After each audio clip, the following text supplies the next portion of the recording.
প্রথমবার hi guys, welcome to our new blog. আজকে আমরা কেক কাটবো কারণ আমাদের এই যে কাকার জন্মদিন, এর প্রথমবার আমরা জন্মদিন পালন করছি। তাই জন্য আমরা খুব জয়া মিষ্টি কই এক্সাইটেড। গেছে পুজো করতে। Tata tata.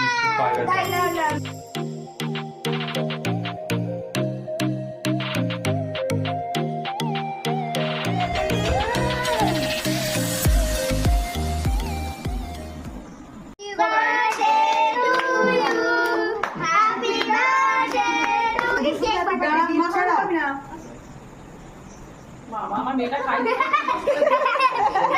মেয়ে খাই মাখানোর জন্য কেনা হয়েছে না খাওয়ার জন্য? কাকিমা কাছে কাকিমা শোন, ভাবতে নেই, ভাবতে নেই। আরে